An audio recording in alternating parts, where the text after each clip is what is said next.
Direct dans 5 secondes. 4, 3, 2, 1. Bienvenue à tous, bienvenue dans ce premier Facebook Live en plein confinement. Nous sommes le samedi 11 avril 2020. On va s'en souvenir de ce mois d'avril, de ce mois de mars 2020, avec cette crise sanitaire que l'on sait et cette crise économique que l'on nous prédit. Alors, ici je suis là pour répondre à quelques-unes de vos questions. En même temps, je ne suis pas un oracle, hein. Je ne vais pas faire de l'anticipation ou de la science-fiction.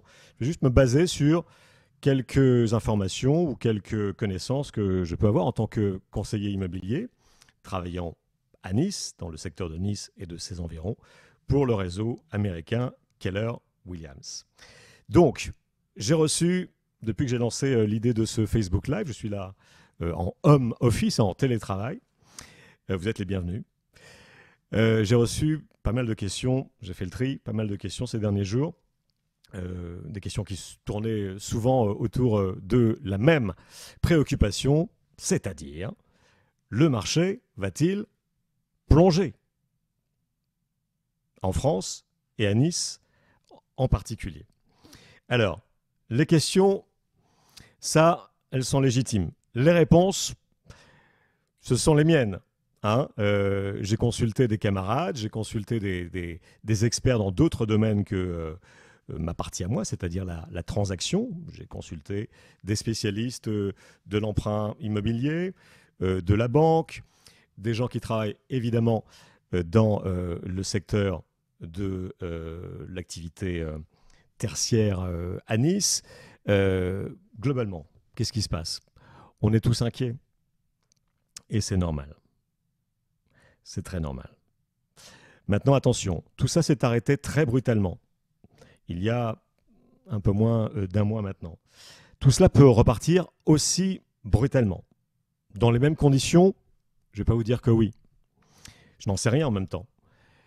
Mais je ne vais pas vous dire que ce sera exactement les mêmes conditions. Donc on va égrener vos différentes questions et puis vous me direz dans les commentaires si vous êtes d'accord avec mon analyse. Et si on n'est pas d'accord, c'est pas grave. Hein. Alors, première question. Question que m'a envoyée Evelyne. Question très précise. Quel sera le comportement des vendeurs? Vont-ils vendre finalement moins cher ou vont-ils camper sur leur position d'avant la crise? Les vendeurs, je ne suis pas dans leur tête. En revanche, les vendeurs, je les connais bien pour ceux que j'accompagne. Et évidemment, je suis toujours en rapport avec eux, hein, pour ceux qui ont des biens encore sur le marché. Et eux aussi, bien sûr, sont en porte-à-faux. Ils n'ignorent pas la situation qui est la nôtre. Certains se posent des questions, à savoir si effectivement c'était une vente pour cause de confort, comme on dit, c'est-à-dire pour acheter plus grand, pour changer de cadre de vie. Ceux-là, peut-être, vont se poser la question et se dire « on arrête tout ». Ce n'est pas ce que je vais forcément leur conseiller, mais ceux-là pourront effectivement, éventuellement, retirer leurs biens du marché. Et ça va nous amener à des questions suivantes aussi qui découlent de ça. Est-ce qu'il y aura suffisamment de biens sur le marché dans quelques mois? Je pense que, tout d'abord, il faut se fixer un objectif court et moyen terme. Le court terme, pour moi, c'est les 2-3 mois à venir. C'est-à-dire toutes les transactions qui devaient se finaliser là, pendant cette période-là, qui se sont peut-être finalisées avec des signatures électroniques en ligne, ou alors des transactions qui sont comme ça, entre parenthèses, mises sous cloche. Et celles-là, si effectivement un compromis a été signé, eh bien ces biens vont, à moins de grandes surprises, disparaître du marché. Et donc ça va aussi faire un nouvel apport, une nouvelle arrivée d'acquéreurs, hein, ceux qui sont en train de vendre leurs biens et qui manquent juste de signatures, de paraphes pour passer à la suite. Donc les vendeurs, d'un côté, ceux qui sont dans ce cas de figure-là, ceux qui ont a priori vendu juste avant le confinement, vont le faire, vont aller à terme. Peut-être que ça prendra quelques semaines supplémentaires, hein, mais ça va se faire. Donc ceux-là, ces vendeurs-là vont devenir des acquéreurs. Si entre-temps ils n'ont pas trouvé, si depuis ils n'ont pas trouvé, ils vont se mettre en recherche active. Je vous disais tout à l'heure, il faut se baser sur court terme et moyen terme. Court terme, c'est dans les 3 mois qui viennent. Bon, ça, c'est des vendeurs qui ont déjà signé un compromis. Mais il y a aussi ceux qui ont peut-être trouvé quelque chose avant le confinement, qui ont signé eux-mêmes un compromis avec une condition suspensive, un crédit relais peut-être, etc. Donc ceux-là seront peut-être dans une forme d'urgence dans les 2-3 mois qui viennent pour céder leurs biens et passer à la suite et pouvoir financer leur achat supplémentaire. Puis il y a tous ceux, effectivement, qui ont vendu, alors pas juste avant le confinement, mais peut-être 1 mois, 2 mois avant, au début de l'année, et qui, à cette époque-là, donc n'avaient même pas ça en tête, évidemment, et la date d'échéance de signature de l'acte authentique arrivant, ayant été décalée peut-être par ce confinement, ceux-là vont se retrouver peut-être le bec dans l'eau. Et charge à nous, les conseillers immobiliers, de leur trouver aussi des biens qui leur correspondent. C'est le cas de figure peut-être le plus confortable pour eux. C'est-à-dire que ce sont des gens qui ont peut-être vendu il y a 1 mois, 2 mois, 3 mois, au prix le plus fort, finalement. Le prix le plus fort d'avant la crise. Ils vont se retrouver donc avec sans doute soit un financement, soit un apport très conséquent. Et ceux-là même vont pouvoir commencer à rechercher. Ils recherchent déjà, on reçoit les uns les autres beaucoup d'appels, le bien de leur seconde vie. Voilà, ok. Et puis après, il y a les 6 mois qui viennent. Pour moi, les 2-3 mois qui viennent, tout cela va finalement s'accélérer. On sera presque, je mets des guillemets, hein, on sera presque comme avant. Il va falloir écouler tout le stock actuel. En revanche, au-delà de 6 mois, c'est-à-dire fin d'année, moi je ne suis pas un oracle. Je ne vois pas. Je pressens des choses, mais je pense que là, le marché risque effectivement de se tendre. Non pas de plonger, hein, c'est le titre de ce Facebook Live. L'immobilier ne va pas plonger. L'immobilier va effectivement se réadapter. Donc pour répondre à la question de Evelyne, quel sera le comportement des vendeurs ? Tout dépend dans quelle situation ils se trouvent. Si ils ont déjà signé quelque chose avec un prêt relais, ou s'ils se sont déjà engagés vis-à-vis d'un particulier ou d'une agence immobilière. Ceux-là n'ont toujours pas vendu leurs biens. Effectivement, il va falloir remettre les choses à plat. Ce sera peut-être une nouvelle opportunité pour des acquéreurs qui sont en recherche, ou pas. Encore une fois, tout va dépendre, et là c'est la question clé, de qui les défend. Et quand je dis qui les défend, ces vendeurs, qui défend leurs intérêts. Et quand on dit défendre les intérêts, c'est-à-dire être le négociateur, être la personne qui va garder du sang-froid, ne va pas paniquer, et va pouvoir jouer le rôle d'intermédiaire entre des acquéreurs qui fatalement vont vouloir, encore une fois des guillemets, profiter de la situation, profiter de ce climat, de cette atmosphère, pour peut-être faire des offres agressives. Mais si en face vous avez un bon professionnel, négociateur, ce sera différent. Deuxième question. Question de André. Vous avez vu ça? Quelle réalisation de dingue. Question, je m'amuse moi comme un fou avec ce Facebook Live. Question de André. Quel impact sur la clientèle étrangère, la clientèle touristique? C'est une très bonne question. André, quel impact à votre avis? Comment ça va se passer? c'est vrai que c'est une question à tiroir, hein. Quel impact sur la clientèle étrangère ou touristique? Euh, pour des pieds-à-terre, c'est ça? Ou alors pour des installations définitives? Bon, a priori pour des pieds-à-terre. Un investissement voilà, pour passer quelques semaines et investissement locatif aussi. Là encore, court terme, moyen terme. Court terme, il y a fort à parier que effectivement les flux de touristes là, dès cet été soient ralentis. Est-ce que ce sera leur priorité? Je ne suis pas dans la tête des étrangers ou des touristes. Hein. Est-ce que ce sera leur priorité que de trouver un pied-à-terre à l'étranger et à Nice ou dans ses environs? Je ne suis pas certain.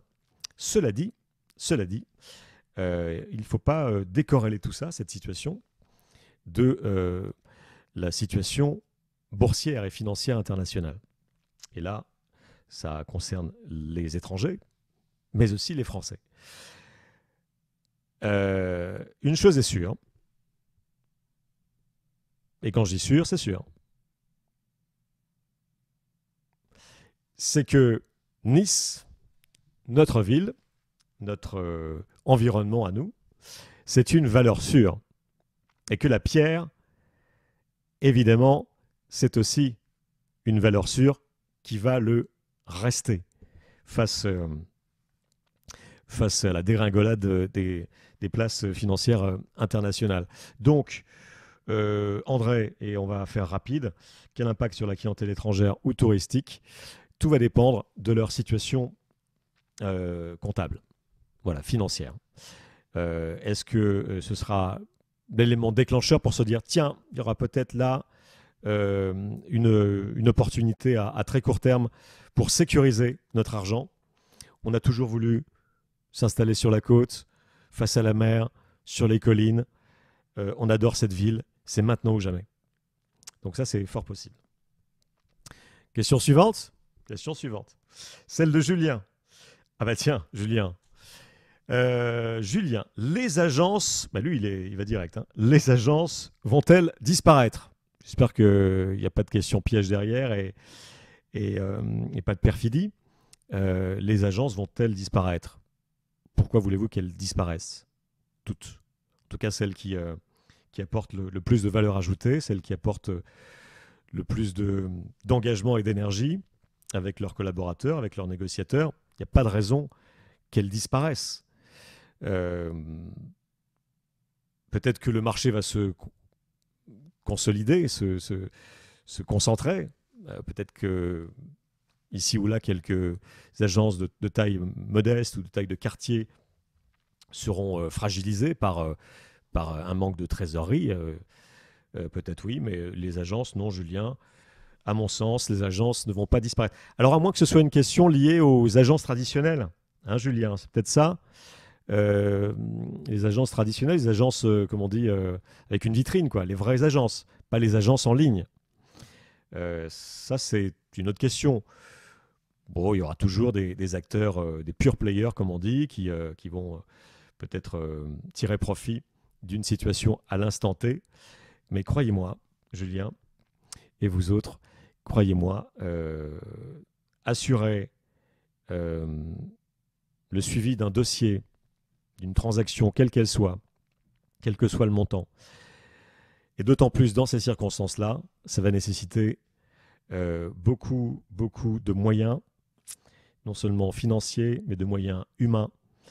Et je doute que les plateformes à distance, les plateformes uniquement en ligne, puissent rendre ce service, qui sera un service de plus en plus demandé par les clients, qu'ils soient acquéreurs ou acheteurs. Bien, on continue ce Facebook Live, que vous le regardiez en direct ou en replay. Pour ceux qui ne me connaissent pas, je m'appelle Jean-Christophe Dimino, je suis donc conseiller immobilier. Je travaille en partenariat avec le réseau Keller Williams et le Market Center, c'est-à-dire plus qu'une agence. Hein. Julien, vous parliez des agences, celle-ci, elle fait, vous savez, plus de 500 mètres carrés. On est avenue Gustave V, juste derrière le jardin Albert Ier, tout proche de la Prom, derrière le Méridien. Et ce Market Center, cette grande agence Keller Williams Masséna, c'est son nom, eh bien, emploie plus de 70 collaborateurs. Donc, ça pour vous dire que nous sommes très proactifs. Et c'est aussi la raison de ce Facebook Live et de toutes les actions que je mène personnellement, moi, en termes de marketing pour mes clients. Alors, encore une question. C'est une question d'Eric. Vous voulez voir la question d'Eric? Vous voulez l'entendre?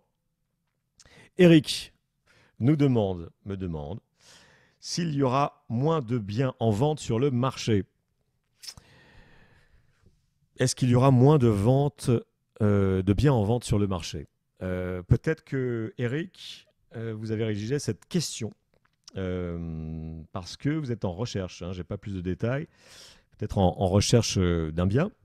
Alors c'est vrai que depuis quelques semaines maintenant, il y a moins d'annonces visibles sur tous les portails, Se Loger, Bien Ici, etc. Pourquoi? Je vais vous donner une réponse.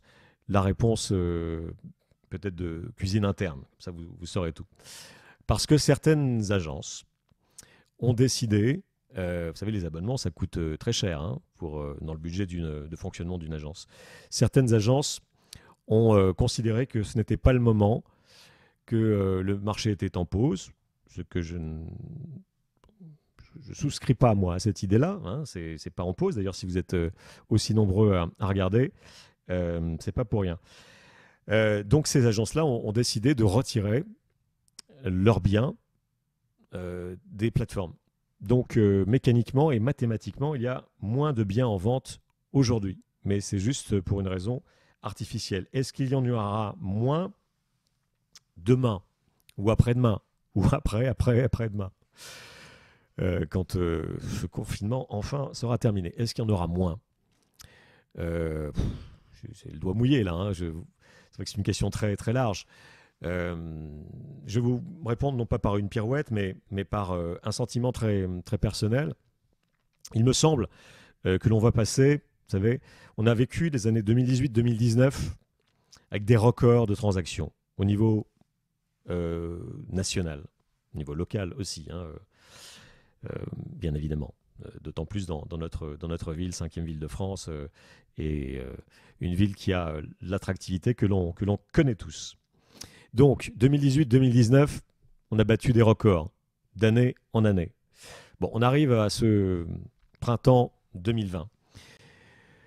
On a fait quelques calculs avec nos camarades, notamment avec Garen Ajderanian, l'OPI, le directeur de Keller Williams Masséna, et on a imaginé tous les scénarios possibles. Même si, dans le cas où, il y avait un effondrement, quand je dis effondrement, c'est 20-30% de transactions en moins d'un seul coup, au sortir du confinement ou dans les 3 mois après. Même si on était dans ce scénario-là, catastrophe, on reviendrait au niveau des volumes de transactions des années fastes, c'est-à-dire des années 2010, quoi. Entre 2010 et 2018.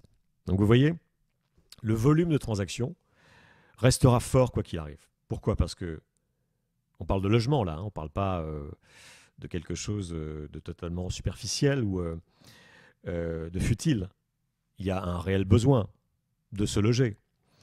Il y a des circonstances de la vie aussi qui font que il y a toujours ce volume constant de biens qui arrivent pour cause de séparation, pour cause de décès malheureusement, pour cause de déménagement, pour cause de mobilité, X ou Y. Donc c'est un flux constant. Et ça ne va pas s'arrêter comme ça du jour au lendemain.